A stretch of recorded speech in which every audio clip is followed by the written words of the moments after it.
ក្រោយពីស្លាប់ទៅតើមនុស្សនៅតែត្រូវធ្វើការនៅក្នុងឋាននរកដែរឬទេ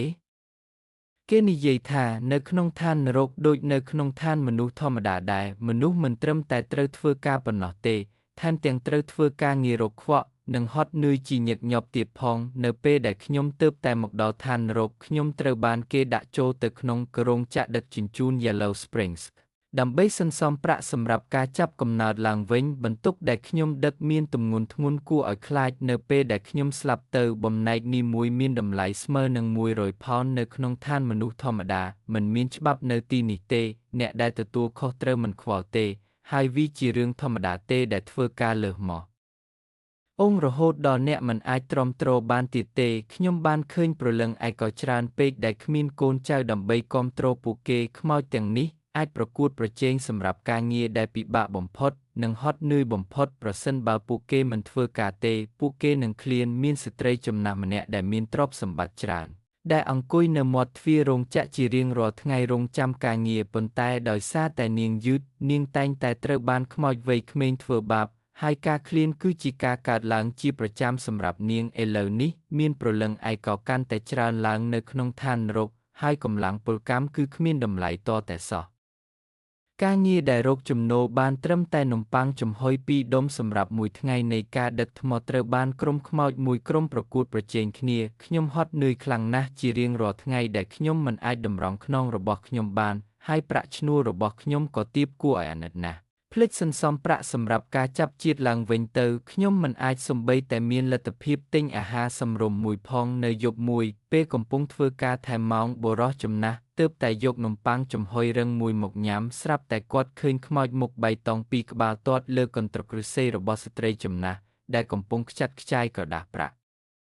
ពីពេញដីពួកគេថែមទាំងទាត់ជង្គង់ស្ត្រីចំណាស់ទៀតផងបុរសចំណាស់ស្រាប់តែនឹកឃើញថាអ្នកជិតខាងរបស់គាត់ដែលជាស្ត្រីចំណាស់ម្នាក់បានជួយគាត់កាលពីជាតិមុនគាត់ខំថ្មិញហើយប្រញាប់ប្រញាល់ទៅស្រែកដាក់ខ្មោចមុខបៃតងថាក៏ខ្ញុំនឹងធ្វើការងាររបស់គាត់ឲ្យគាត់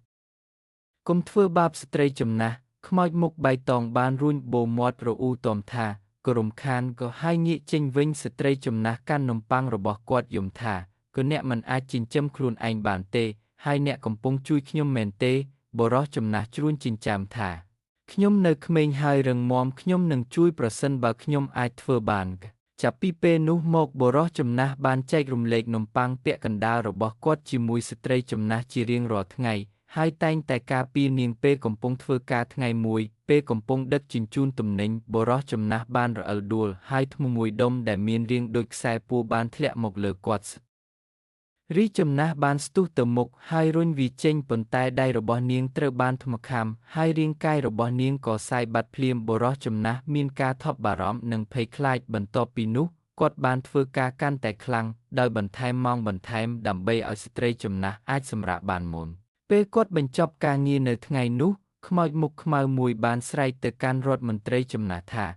ចៅក្រមចង់ជួបអ្នកបេះដូងរបស់រដ្ឋមន្ត្រីចំណាស់បានលិចលង់ប៉ុន្តែគាត់បានពង្រឹងខ្លួនឯងហើយដើរតាមដោយមិននឹកស្មានដល់ចៅក្រមញឹមហើយនិយាយថាអ្នកបានសន្សំប្រាក់គ្រប់គ្រាន់សម្រាប់ការចាប់ជាតិឡើងវិញអ្នករួចរាល់សម្រាប់ការកើតជាថ្មីដ៏ល្អរដ្ឋមន្ត្រីចំណាស់មានការភ្ញាក់ផ្អើលក៏ខ្ញុំទើបតែដឹកជញ្ជូនទំនិញបាន3ខែប៉ុណ្ណោះគាត់ឧទានចៅក្រមបានពន្យល់ថាពិភពក្រោមដីរក្សាកំណត់ត្រាភាគច្រើនសម្រាប់ទង្វើល្អនៅក្នុងពិភពមនុស្សលោកអ្នកបានជួយសង្គ្រោះកុមារលង់ទឹកម្នាក់បានជួយមនុស្សចាស់ដែលរស់នៅតែម្នាក់ឯងហើយក្នុងរយៈពេល3ខែកន្លងមកនេះអ្នកបានការពារស្ត្រីអភិជនទង្វើល្អរបស់អ្នកគឺគ្រប់គ្រាន់ហើយនៅពេលនោះស្ត្រីអភិជនបានលេចចេញពីក្រោយអេក្រង់ដោយរូបរាងរបស់នាងបញ្ចេញពន្លឺពណ៌មាសចៅក្រមបានចង្អុលទៅនាងហើយនិយាយថានាងគឺជាអ្នកនាំសារនៃទង្វើល្អនៅក្នុងពិភពក្រោមដីអ្នកបានប្រឡងជាប់ហើយនឹងត្រូវបានផ្ដល់អាទិភាពឲ្យកើតជាថ្មីក្នុងគ្រួសារល្អចេតនាល្អលើសពីពិភពមនុស្សគ្រាប់ពូជនៃសេចក្តីល្អទាំងអស់ដែលអ្នកសាបព្រោះនឹងបង្កើតផលល្អនៅទីបំផុតអ្នកមើលរឿងនេះហើយសូមជូនពរឲ្យមានសុខភាពល្អនិងរកស៊ីមានបាន